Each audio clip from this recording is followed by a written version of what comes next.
हाँ देखो इधर पढ़ो, ये तो हम लोग कल पढ़ चुके हैं, पब्लिक फाइनेंस कल पढ़ लिया ना सभी ने, है ना। फिर उसके बाद राजकोषीय नीति, राजकोषीय नीति के बारे में हम आपको कल डिस्कस कर ही चुके हैं। इसमें हम लोगों ने क्या क्या पढ़ा था, पहला तो सार्वजनिक आय, फिर व्यय, उसके बाद ऋण और हीनार्थ प्रबंधन या घाटे की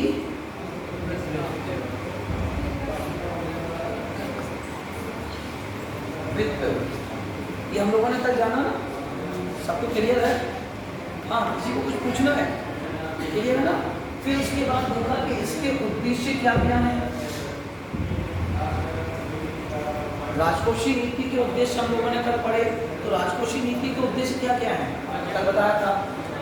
सबसे फेमस और सबसे मुख्य उद्देश्य क्या है, आर्थिक स्थायित्व, है ना। आर्थिक विकास ऐसा हो जो स्टेबिलिटी के साथ हो, रोजगार बढ़े, पूंजी निर्माण बढ़े, पूंजी निर्माण के साथ आर्थिक वृद्धि या समृद्धि बढ़े, मुद्रास्फीति कंट्रोल में रहे, रोजगार लगातार बढ़े, आर्थिक असमानता कम हो, टैक्सेशन की व्यवस्था बेहतर हो, है ना। इतना पढ़ा। फिर इसके उत्तर इसके तो क्लियर हो गया ना। फिर इसके बाद हम लोगों ने क्या देखा, कल देखा कि करारोपण का किस पर क्या प्रभाव पड़ा, कि प्रत्यक्ष कर का प्रभाव, अप्रत्यक्ष कर का प्रभाव, है ना। कल पढ़े प्रत्यक्ष कर का प्रभाव किस किस पे पड़ेगा, आय, निवेश और उत्पादन। इनडायरेक्ट टैक्स का प्रभाव किस पर पड़ा, कीमत, उपभोग। फिर उसके बाद कल हमने जाना था लाभक या लाभ वक्र के बारे में। इसके बाद ये बताया था कि मंदी की स्थिति में हम इसको कैसे मैनेज करेंगे। कल हम लोग इतना पढ़ चुके। आज हम पढ़ेंगे भारत, इसके आगे का टॉपिक है भारत में बजटरी, भारत में बजट व्यवस्था।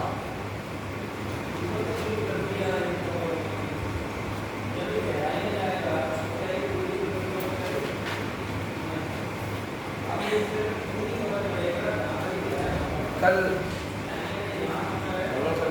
लेके आए थे माइक, कलम लेके आए थे, तो इसे ओपन आवाज तो मतलब लेकिन फिर देखो बहुत इंपॉर्टेंट है ये टॉपिक, भारत में बजट व्यवस्था। मतलब इस बजट व्यवस्था से पहले इसका इतिहास देखते हैं। ये जो बजट शब्द कैसे आया, बजट शब्द फ्रेंच भाषा का शब्द है और ये किससे बना है, बूझे या बूझट से। इसका अर्थ होता था चमड़े का थैला, चमड़े का थैला। फ्रांस में जब वित्त मंत्री जो बजट लेके आता था वो चमड़े के थैले में लेके आता था, और वो क्या एकदम कुछ स्पेशल बोलेगा तो धीरे धीरे बूझे किसमें कन्वर्ट हो गया, बजट में कन्वर्ट हो गया। अन्यथा आप पॉलिटी पढ़े हैं, पॉलिटी में बजट शब्द का उल्लेख नहीं होता है। वहाँ क्या होता है, वार्षिक वित्तीय विवरण। पॉलिटी में बजट शब्द का इस्तेमाल नहीं है, बजट हम कह देते हैं, वहाँ पर क्या होता है, वार्षिक वित्तीय विवरण होता है। पढ़े हो ना पॉलिटी, तो उसमें क्या होता है, वार्षिक वित्तीय विवरण। अब विश्व स्तर पर बात करें, सबसे पहली बार बजट 1773 में किसने पेश किया था, रॉबर्ट वॉलपोल ने। सबसे पहला बजट किसने, कहाँ के थे ये, ब्रिटेन। विश्व में पहला बजट पेश करने का श्रेय रॉबर्ट वॉलपोल को जाता है। हम इंडिया में देखें तो भारत में 18 फरवरी 1860 को किसने प्रस्तुत किया था, जेम्स विल्सन ने प्रस्तुत किया। और उस समय गवर्नर जनरल कौन था, लॉर्ड केनी। तो लॉर्ड केनी की कार्यकारिणी में ये थे जे विल्सन, जिन्होंने भारत में बजट को सबसे पहली बार पेश किया था। इसीलिए इन्हें भारत में बजट का जनक कहा जाता है। कहते विल्सन, यहाँ ये भी एक स्टेप पड़े होंगे कि कागजी मुद्रा जारी करने का श्रेय भी किसको दिया जाता है। अब इसके आगे क्या हुआ, जब हम आज़ाद हो गए तो स्वतंत्र भारत का पहला बजट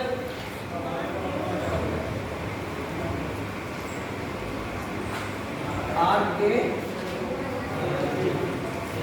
शर्मुखम शेट्टी, स्वतंत्र भारत का पहला बजट किसने पेश किया। अब यहाँ पे हम आजाद होते गणतंत्र नहीं, फिर कभी कभी आ जाता है कि गणतंत्र भारत का, तो जॉन मथाई ने गणतंत्र भारत का पहला बजट किसने पेश किया। ये जो शुरुआत में बजट था वो इंग्लिश में आता था, इसका प्रकाशन किस में होता था, इंग्लिश में होता था। फिर 1955 में इंग्लिश के साथ साथ हिंदी में प्रस्तुत किया।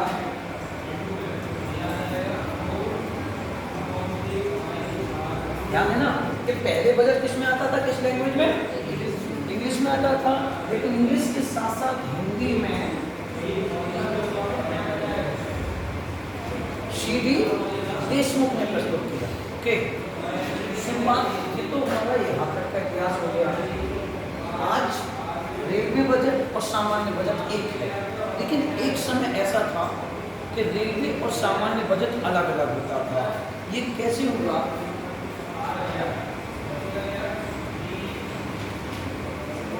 विलियम एक्टवर्थ एक कमेटी का गठन किया गया विलियम एक्टवर्थ की अध्यक्षता में। तो वो कमेटी कौन सी थी, विलियम एक्टवर्थ कमेटी 1920 में। इस कमेटी के आधार पर ही 1924 में रेलवे को सामान्य बजट से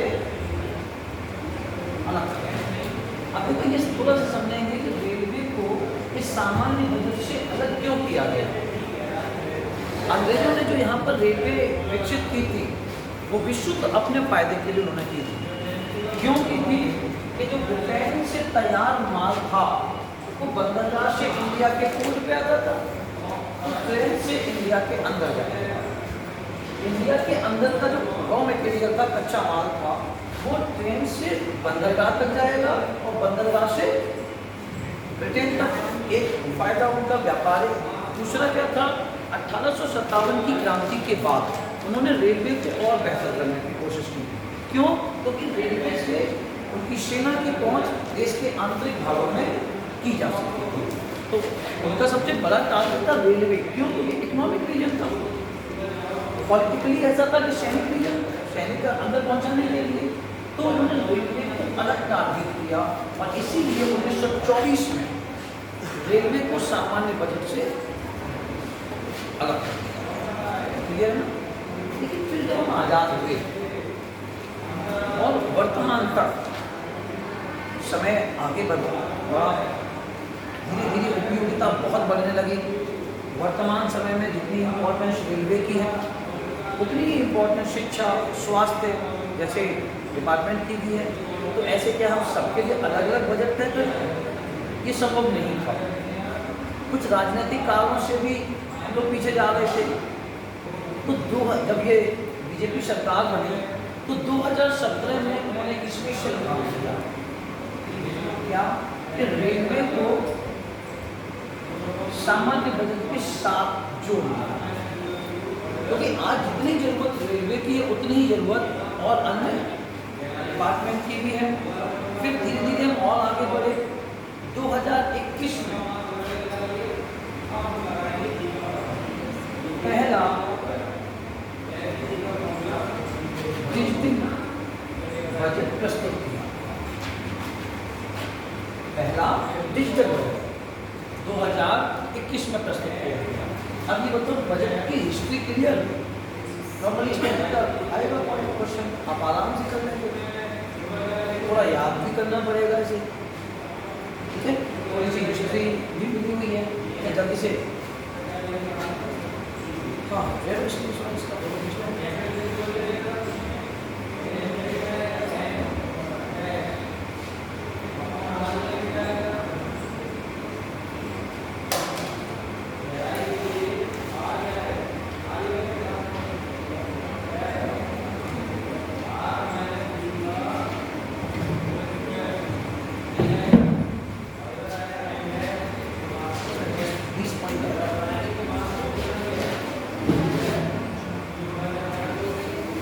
हो गया।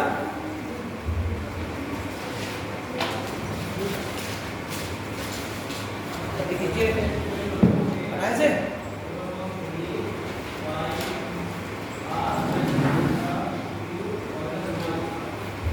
अब ये बजट किसे कहते हैं, इसकी डेफिनेशन क्या है बजट? तो बजट किसे कहते हैं? गत वर्ष की प्राप्तियों और आगामी वित्तीय वर्ष का व्यय का विवरण या वर्णन जहाँ होता है उसे हम क्या कहते हैं? उसे हम बजट कहते हैं। तो बजट क्या होता है? आप यूँ अगर एक शब्द में से तैयार करना हो तो आय और व्यय का वर्णन जहाँ होता है उसे क्या कहते हैं? बजट कहते हैं। इसके साथ साथ इसमें अनुमान तो ये होता ही है कि वित्तीय वर्ष के व्यय का अनुमान होता है कि भविष्य में कितना किस मद पर खर्च करेंगे उसका अनुमान होता है। इसके साथ साथ इसमें कुछ सामाजिक कार्यक्रम भी रखे होते हैं। सामाजिक कार्यक्रम का उल्लेख होता है कि हम कहाँ कहाँ पर कौन कौन सी परियोजनाएं हम लॉन्च करेंगे। इसका उद्देश्य होता है, बजट का उद्देश्य होता है। क्लियर है ना? बजट बजट क्या है? आय और व्यय का लेखा जोखा, कॉमन भाषा। सामाजिक कार्यक्रम का विवरण जहाँ होता है उसे क्या कहते हैं? उसे हम बजट कहते हैं। हर किसी की जिज्ञासा होती है बजट में, क्या महंगा होगा, क्या सस्ता होगा, टैक्सेशन कितना होगा, कितना कम होगा, किस परियोजना पर कितना पैसा व्यय किया जाएगा। ये सारा कुछ कहाँ होता है? सारा कुछ बजट। ये आप पॉलिटी में पढ़ेंगे कि बजट लोकसभा में पहले लाया जाता है, फरवरी के अंतिम कार्य दिवस को सामान्यतः लाया जाता है, फिर उसी राज्यसभा में पेश किया जाता है, राष्ट्रपति के पास जाता है। ये सब आप पॉलिटी में। यहाँ पे इकोनॉमी वाला क्वेश्चन है क्या आगे कि बजट का निर्माण कैसे होता है। तो इसका सबसे प्रमुख कौन होता है? केंद्रीय वित्त मंत्री होता है। तो बजट का हेड कौन होता है?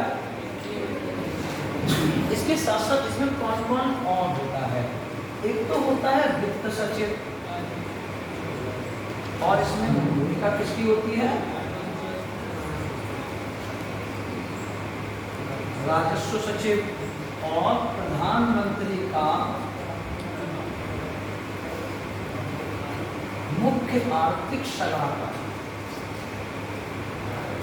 इसके साथ साथ TRU टैक्स रिसर्च यूनिट कौन कौन इसमें पार्टिसिपेट करता है?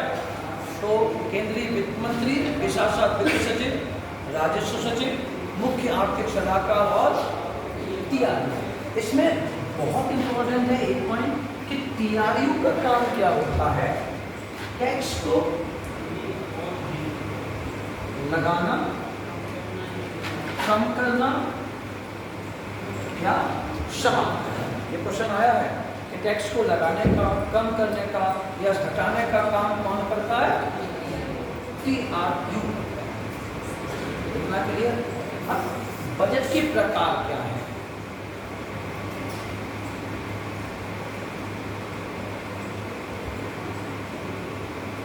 एक ट्रेडिशनल बजट होता है, शुरुआती अवस्था का बजट, लगातार जो चलता चलाया हो। इसका उद्देश्य क्या होता है? संसदीय शासन प्रणाली में दो प्रमुख होते हैं, तो क्वालिटी में है पढ़े हो, है ना। इसके साथ साथ संसद में क्या क्वालिटी होती है हमारे यहाँ संसद में 2 सदन है, लोकसभा और राज्यसभा, एक है ना। दूसरा जो मंत्रिपरिषद होते हैं ना, काम सब कौन करता है, खर्चे कौन करता है, हमारी सरकार कहते हैं, वास्तविक सरकार जो मंत्रिपरिषद। इसका प्रमुख उद्देश्य क्या होता है, इसका प्रमुख उद्देश्य होता है कि विधायिका का नियंत्रण बना रहे, किस पर, कार्यकाल। कैसे नियंत्रण बना रहे हैं, ऐसे नियंत्रण बना रहे हैं, कार्यपालिका ये कहती है हम इतना मद, इस मद में इतना पैसा खर्च करेंगे, और विधायिका नहीं तैयार है या नहीं, रोक सकती है उसे। क्यों? क्योंकि आपने बजट बना दिया, अब पास कहाँ होगा, संसद में, विधायिका में, लोकसभा राज्यसभा। तो इसका उद्देश्य क्या होता है कि विधायिका का कंट्रोल बना रहे, किस पर, कि इसमें क्या कमी थी, इसमें हम व्यय का तो उल्लेख करते थे कि किस मद में हम कितना रुपया खर्च करेंगे, लेकिन सबसे बड़ी कमी ये थी कि बजट पर कोई ध्यान नहीं दिया। हमने 2000 करोड़ रुपए सड़क परियोजना में खर्च कर दिए, कुछ रुपए हमने शिक्षा पे खर्च कर दिए, कुछ स्वास्थ्य पे खर्च कर दिए, लेकिन लास्ट आते आते हमने ये नहीं देखा कि उसकी परफॉर्मेंस कितनी है इसकी। आप क्या कर रहे हैं, तैयारी कर रहे हैं, करते जा रहे, पंचवर्षीय परियोजना में कन्वर्ट हो गए, क्या कर रहे हैं, तैयारी कर रहे, रिजल्ट वो नहीं पता, लेकिन तैयार होना सब है, पूरी जीएस आती है, सब कुछ आता है, रिजल्ट नहीं, उससे मतलब नहीं। वो ये था पारंपरिक। फिर उसका थोड़ा सा 1968 में रूप चेंज किया गया,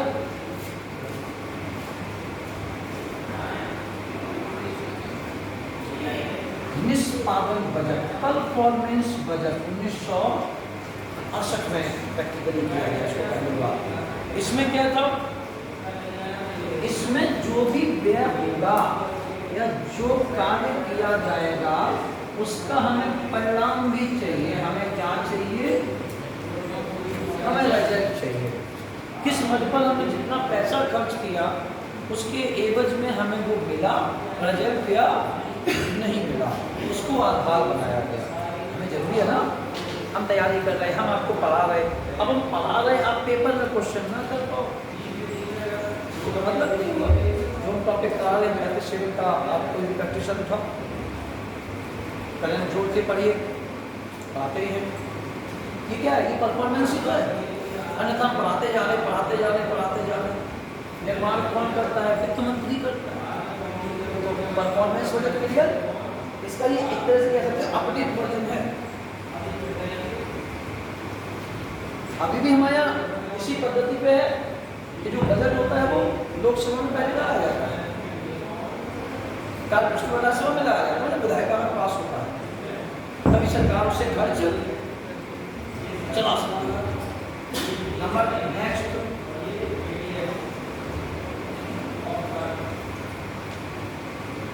आउटकम बजट। अच्छा पहले आउटकम समझिए, क्या होता है आउटकम बजट। ये अभी नया नया चर्चा में है, 2005 से ही शुरू हुआ है।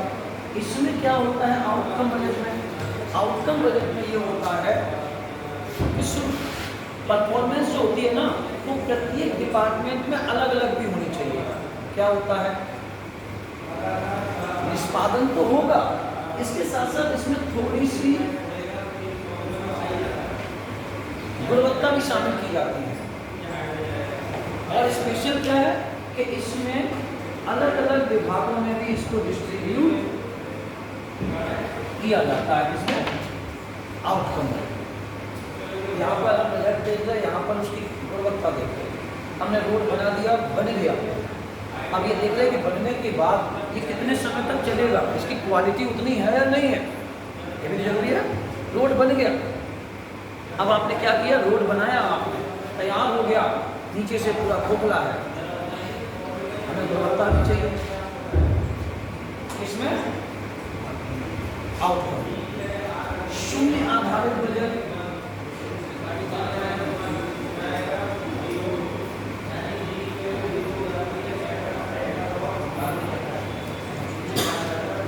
आधार पर बजट। देखो ये क्या था, इसमें ये माना जाता है कि जो भी पहले बजट में व्यय किया गया और जिस पद पे किया गया, हम क्या किया, अगला जैसे ही बजट आया पिछले वाले को हमने ये मान लिया कि उसकी आज जरूरत नहीं है, हम नए खर्चे नई तरीके से करेंगे। पिछला वाला हमने जीरो मान लिया, पिछले वाले से हमें कोई मतलब नहीं है, इसका भविष्य में कोई भी उपयोग पिछले वाले का नहीं है। हम जो आज योजना बना रहे हैं वो आगामी वित्तीय वर्ष के लिए बना रहे हैं, एक वित्तीय वर्ष के लिए। पीछे वाला हमने क्या किया, जीरो। इसमें क्या होता था, हम पीछे को आगे बढ़ाते, कोई भी योजना चल रही है अपना उसमें आगे बढ़ गया, उसी को आगे प्रमोट कर दिया।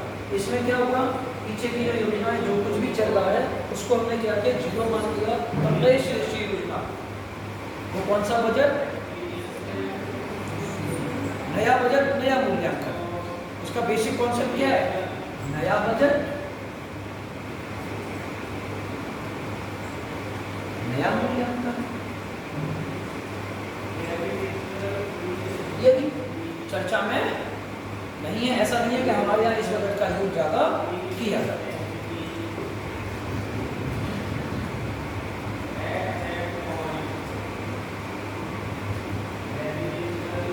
जेंडर बजटिंग क्या है ये? अच्छा, इसका एक स्टैटिक वाला पॉइंट हम बता दे रहे कि इसको पहली बार 1984 में ऑस्ट्रेलिया में शुरू किया गया। कब? 1900 कहाँ पर? तो ये जेंडर बजटिंग क्या होगा आपके हिसाब से?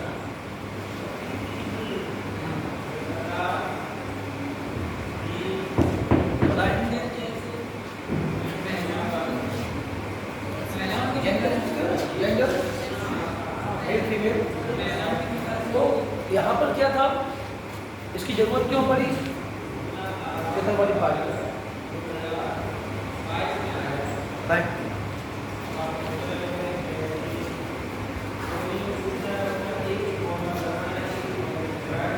जेंडर बजटिंग माने कुछ धनराशि किनके लिए,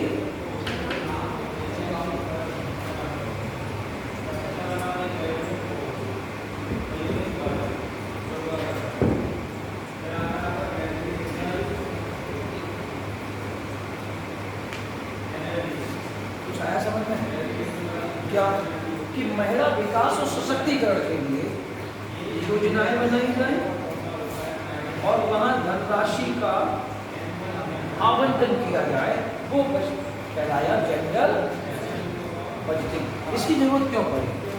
कोई भी देश समृद्ध और विकसित तब होता है जब वहाँ की आधी जनसंख्या भी आगे बढ़े। विकासशील देशों में बहुत बड़ी प्रॉब्लम कि हमारे यहाँ महिलाओं को वो अधिकार नहीं है, उन्हें कुछ सुविधाएं नहीं है, उनके पास वो संसाधन नहीं है जो पुरुषों के पास है।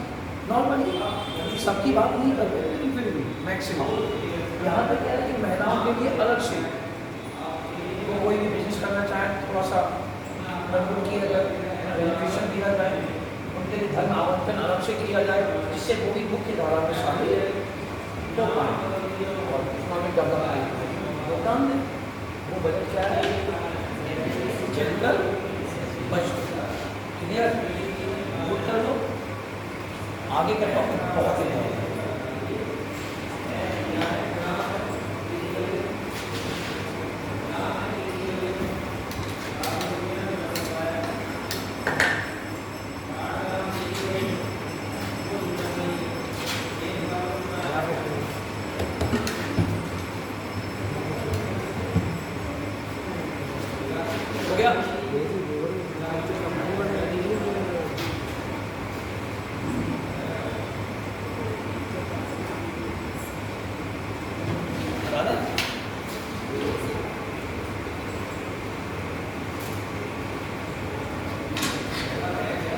क्या होगा ये सब? कल तैयार बुलाएगा कि नहीं? नहीं होगा? होगा?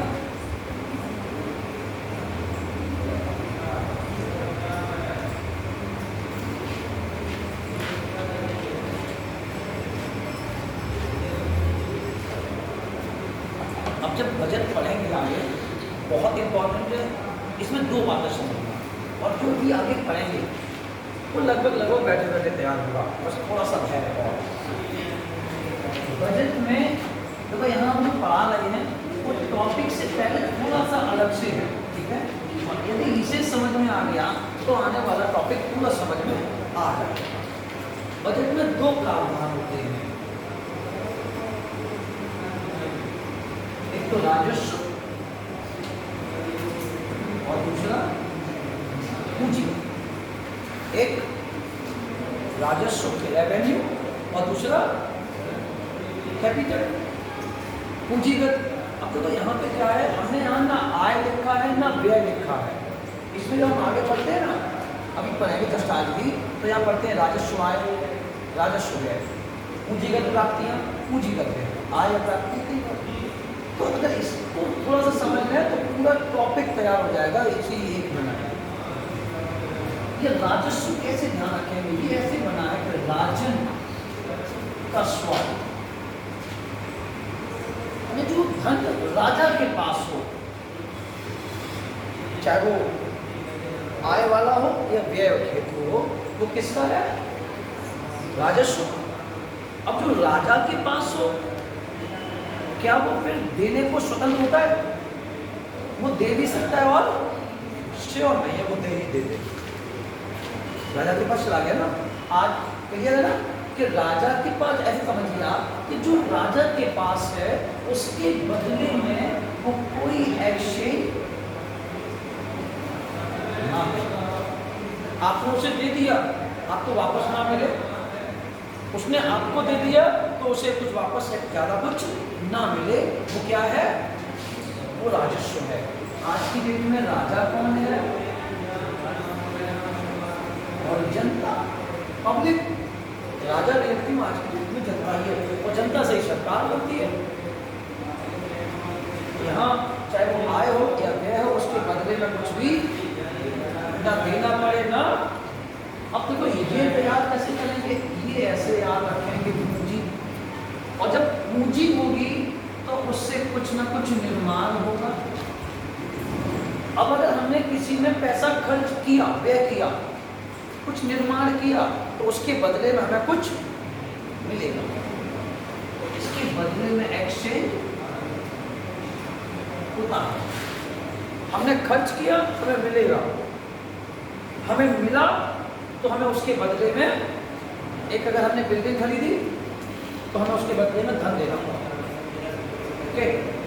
हमने खर्च किया, हमें मिला, हमें मिला, उसके बदले में हमें कुछ देना पड़ा।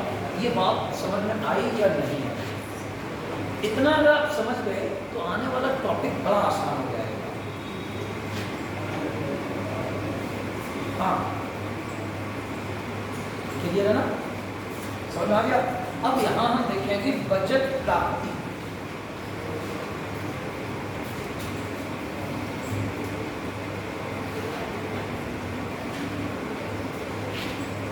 बजट प्राप्तियां हमें हमारे बजट में कितने कितने प्रकार से आय हो सकती है।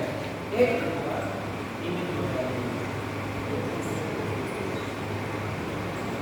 राजस्व प्राप्ति, रेवेन्यू रिसिप्ट।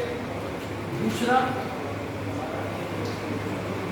पूंजीगत प्राप्तियां, कैपिटल रिसिप्ट, रेवेन्यू रिसिप्ट और कैपिटल रिसिप्ट। दो, एक तो राजस्व प्राप्ति, दूसरी पूंजीगत प्राप्ति। अब यहाँ पे थोड़ा सा ही बता दो कि अगर राजस्व प्राप्ति होगा, क्या उसके बदले में सरकार को कुछ देना पड़ेगा, हाँ या ना? नहीं ना। अब पूंजीगत प्राप्ति होगी तो उसके बदले में सरकार को कुछ देना पड़ेगा, थोड़ा सा देना पड़ेगा या नहीं? सुनाई नहीं दिया हमें?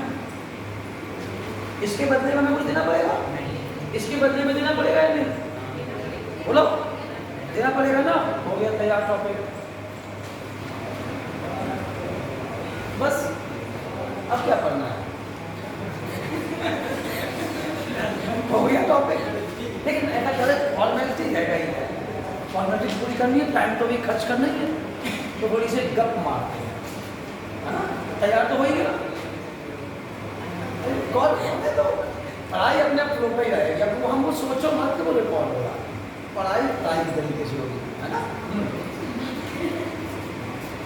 तो राजस्व प्राप्तियां क्या होंगी? फॉर्मूला है क्या कि किसी वित्तीय वर्ष में, स्पेशल बात क्या है यहाँ पे, किसी वित्तीय वर्ष में वो आय या ऐसे आय के स्रोत जिसके बदले में कोई हमें भुगतान ना करना पड़े, वो प्राप्तियां कहलाती हैं राजस्व। हो गया? जिसके बदले में, जैसे आपने आयकर दिया, टैक्स दिया, आपने सरकार को टैक्स दिया, क्या सरकार उसके बदले में जस्ट टैक्स के बदले में कुछ देता है?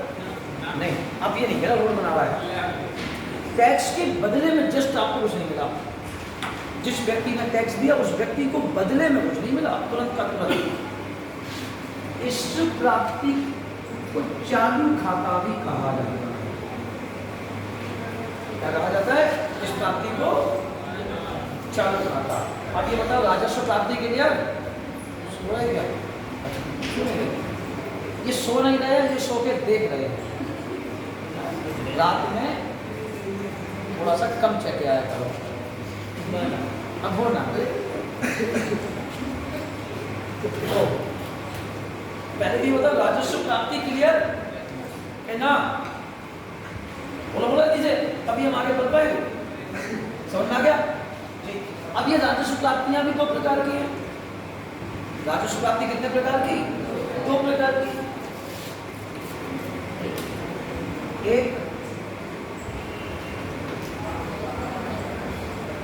कर राजस्व प्राप्ति, दूसरी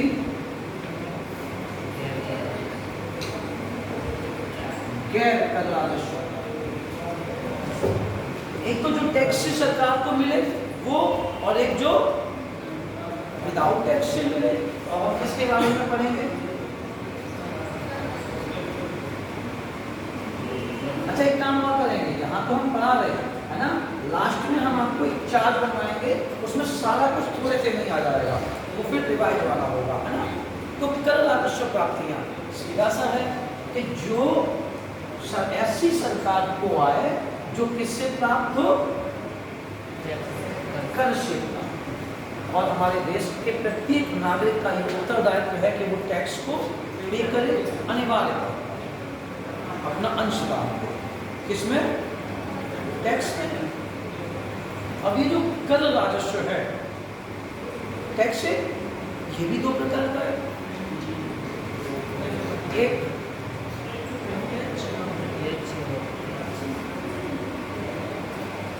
प्रत्यक्ष कर और दूसरा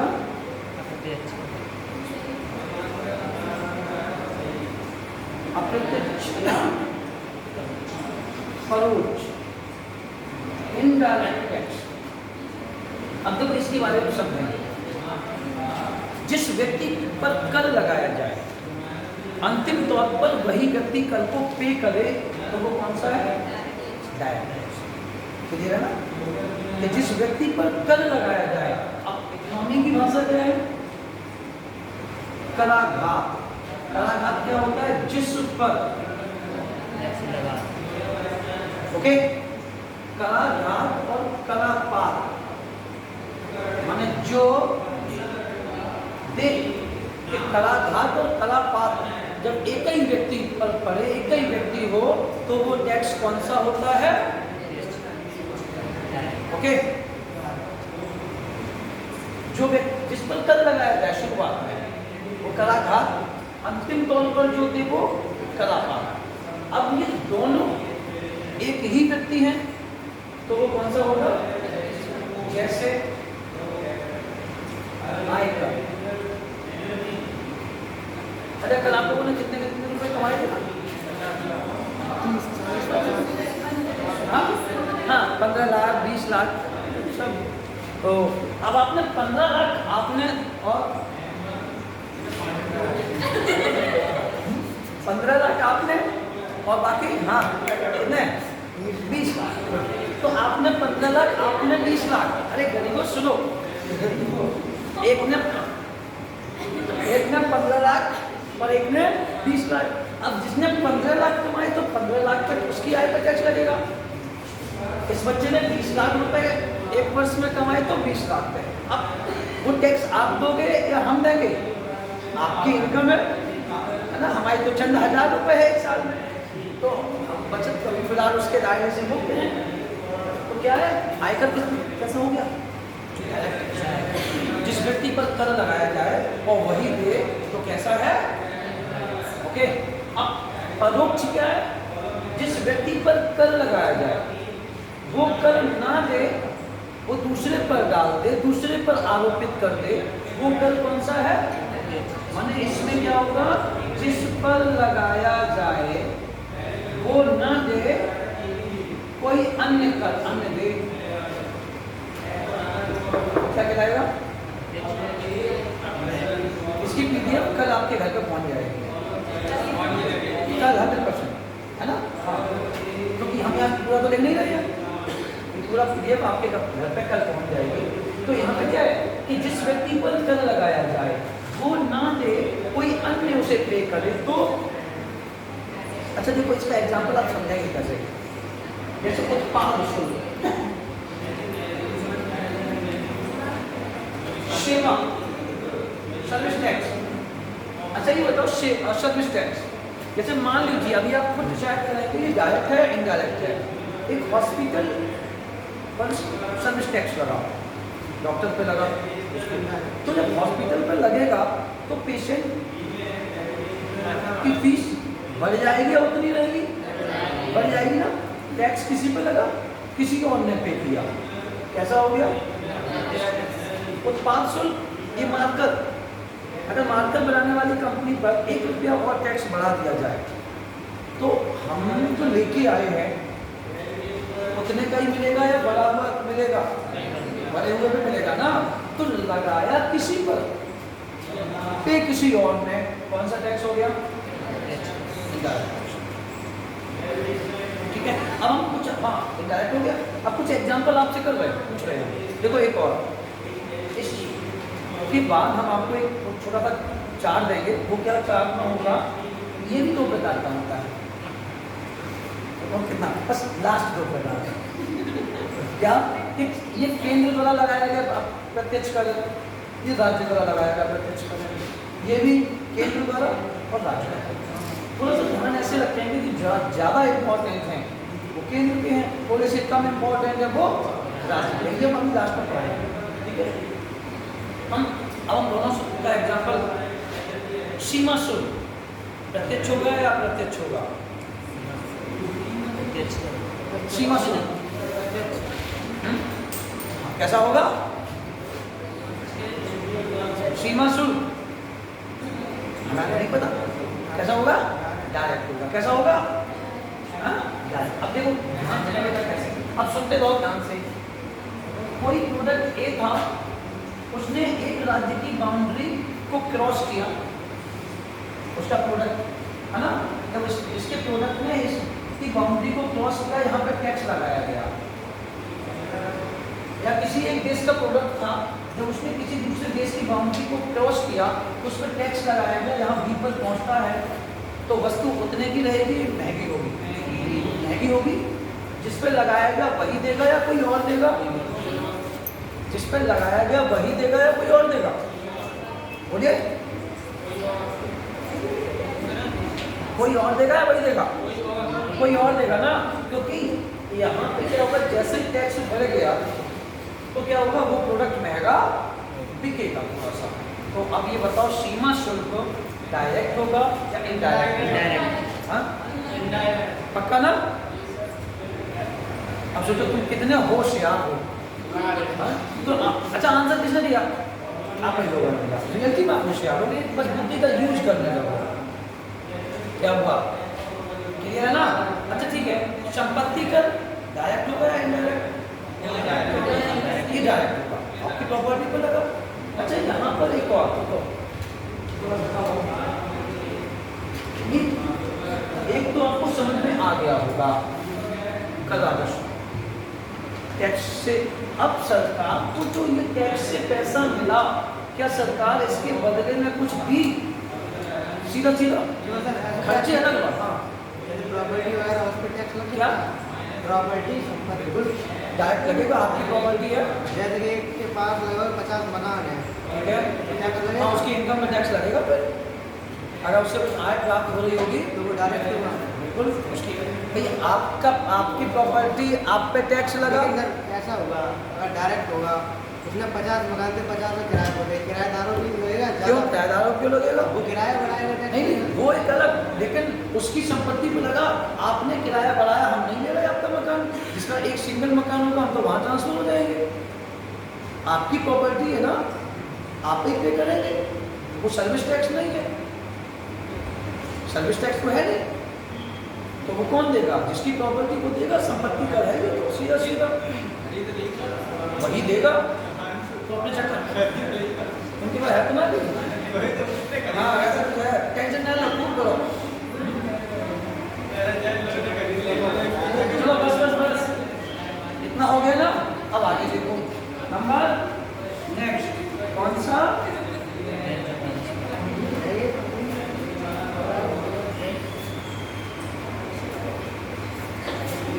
देखो यहाँ क्या है, ऐसी रिसिप्ट जो विदाउट टैक्स शेयर।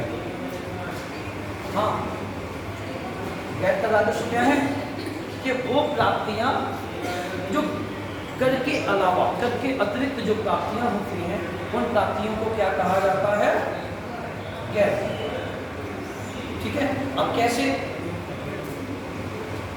किसी व्यक्ति पर चालान लगा दिया या उस पर जुर्माना हो गया, आप अपनी बाइक पे 4 लोगों को बैठा के ले जाओगे, चालान। अब चालान सरकार के पास जाएगा ना, वो कैसा हो गया? क्या उसने सरकार ने टैक्स लिया? नहीं, फिर कैसा होगा?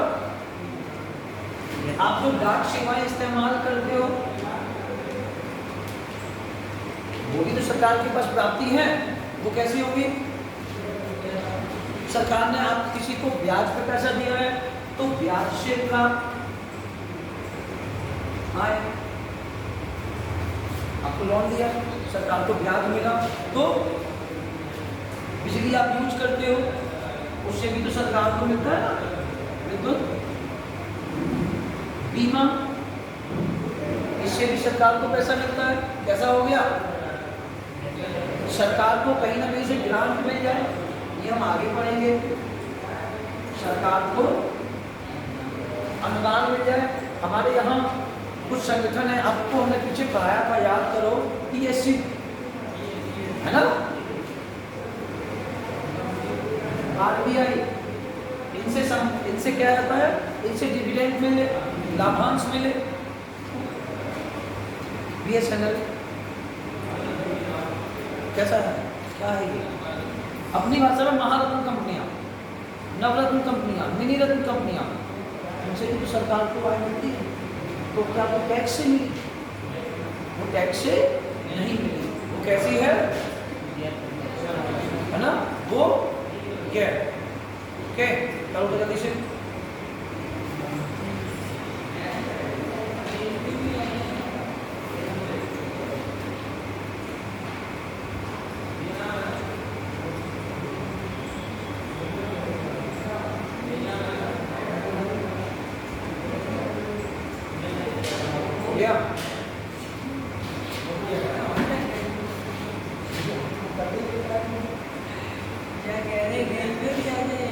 क्या हाँ बिल्कुल, अब भाड़ा, रेलवे भाड़ा आपने टैक्स नहीं दिया उसके लिए, वो भी आएगा।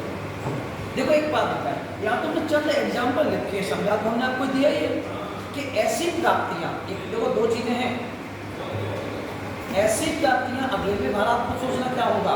ऐसी प्राप्तियाँ जिनसे सरकार को कुछ देना ना पड़े। अगर ट्रेन में आपने है ना, तो सरकार ने उसके बदले में कुछ दिया है, अब कुछ सुविधा दी है, तुरंत आप ट्रेन में बैठे, क्या वो राजस्व होगा? सोचना तो अभी हम नहीं बताएंगे, क्योंकि अभी पूरी का पुराना बाकी है, हम यहाँ बता देंगे, फिर आप वहाँ आपका दिमाग नहीं चलेगा। आप सिर्फ ये बताओ, खुद सोचो हाँ या ना में आप आंसर देना। राजस्व प्राप्तियां वो प्राप्तियां होती हैं जिसके बदले में एक्सचेंज ना हो। वो प्राप्तियां कैसी हैं? राजस्व। और ये दो तरीके से आते हैं, एक तो टैक्स के द्वारा, एक विदाउट टैक्स के द्वारा। उसके बदले में कुछ भी उसने देना ना पड़ा। अब आप एक प्राप्ति ऐसी भी होगी जहां आप सरकार को पैसा उधार दो तो बदले में तो वो आपको देगी, है ना? तो क्या वो इधर प्राप्तियां होंगी? ये तो पूंजी वाले होंगी। फिर तो कैसी होंगी? अभी देखो यहाँ पे, ये समझ में आ गया होगा।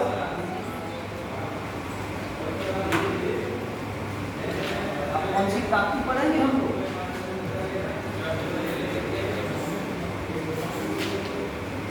पूंजीगत प्राप्ति। पूंजीगत प्राप्तियां, कैपिटल रिसिप्ट क्या होगा?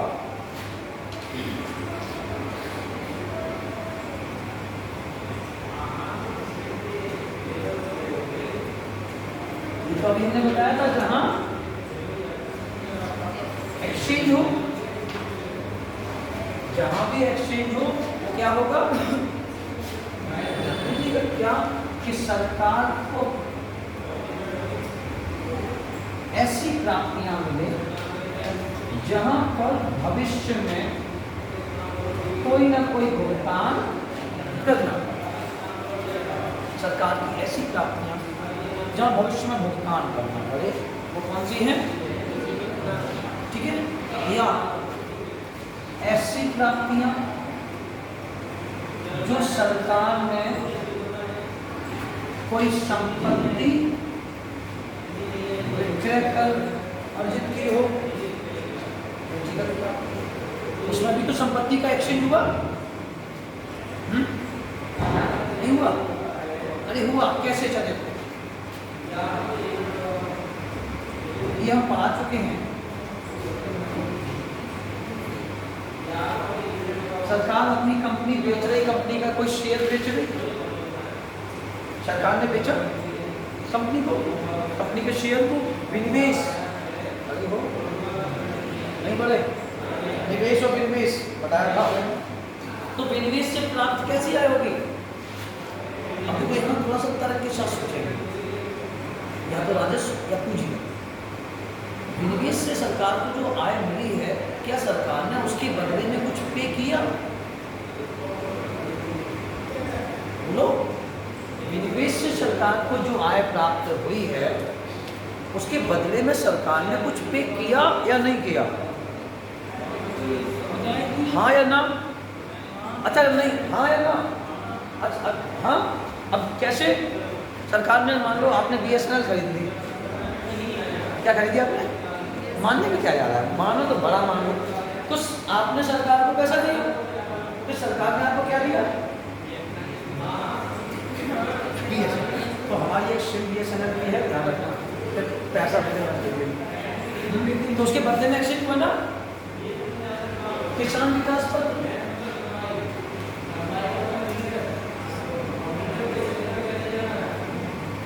सरकार ने किसान विकास पत्र बेचे, सरकार को आय प्राप्त हो गई। अल्प बचत पत्र वो बेचे, तो सरकार जो होती ना अल्प बचत जमा,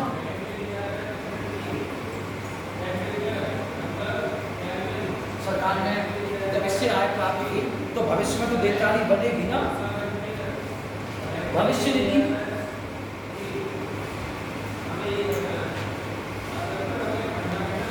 जब भविष्य निधि जमा से सरकार को आय प्राप्त होगी तो भविष्य में देना पड़ेगा वापस।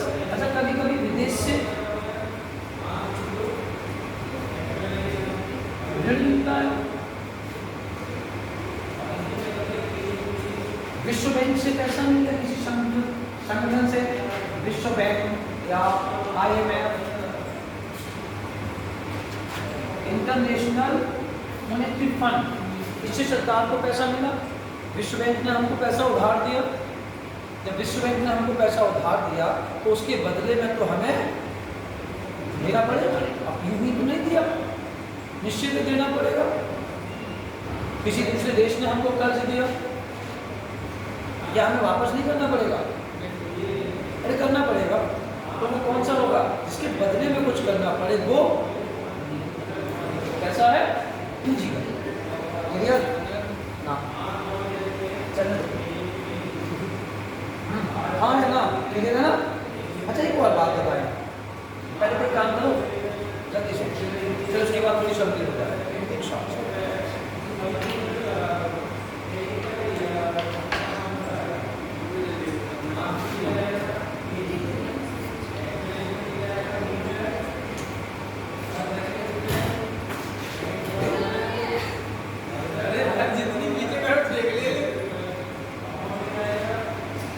ऐसे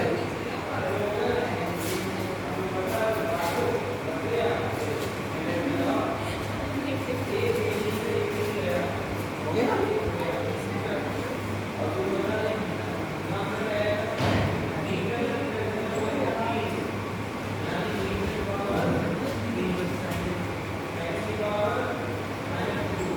हो गया?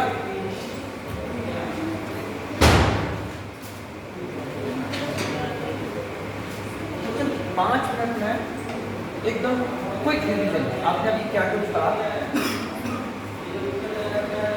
बजट रिजल्ट अपने को एकदम डायरेक्ट फ्लो चार्ट, बजट प्राप्ति।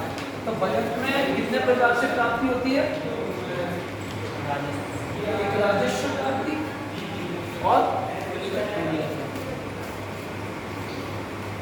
पूंजीगत, है ना? राजस्व प्राप्ति में भी क्या बताया था? एक राजस्व प्राप्ति और दूसरा गैर कर राजस्व, और वो तो पूंजीगत है। कर राजस्व में भी क्या बताया था? प्रत्यक्ष कर और अप्रत्यक्ष कर, इसमें भी केंद्र के अलग और इधर भी केंद्र का अलग और राज्य का। बस सिंपल। अब हमें ये और बताएं, ये तो पता है जिसके बदले में हमें कुछ ना देना पड़े, इधर एक्सचेंज करना पड़े। इन दोनों प्राप्तियों में कौन सी प्राप्ति दीर्घकाल के लिए होगी, कौन सी अल्पकाल के लिए?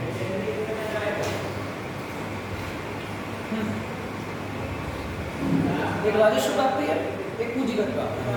कौन सी प्राप्ति अल्पकालीन होगी, कौन सी प्राप्तियां दीर्घकालीन होगी, लंबे लॉन्ग टर्म? हाँ, पूंजीगत कैसी होगी? दीर्घकाल की होगी, क्योंकि ये तो एक वित्तीय वर्ष की बात है। यहाँ पे विश्व बैंक ने पैसा दिया, आपने किसान विकास पत्र खरीदे, सरकार को किसी और माध्यम से पैसा मिल गया, विश्व बैंक से पैसा, किसी और देश से पैसा, तो ये कैसा हो गया? पूंजीगत तो है ही है, ये लॉन्ग टर्म है, दीर्घकाल के लिए हो गया। और ये क्या होता है? एक वित्तीय वर्ष। क्यों? क्योंकि अभी आपकी बचत 30 लाख रुपए है, हो सकता है अगले वर्ष 30 लाख रह जाए, कम हो गया, फिर बाई चांस खर्चे और बढ़ जाए, कम हो गया, उधर है। अभी मतलब इतना समझ में आया है, किस किस को समझ में?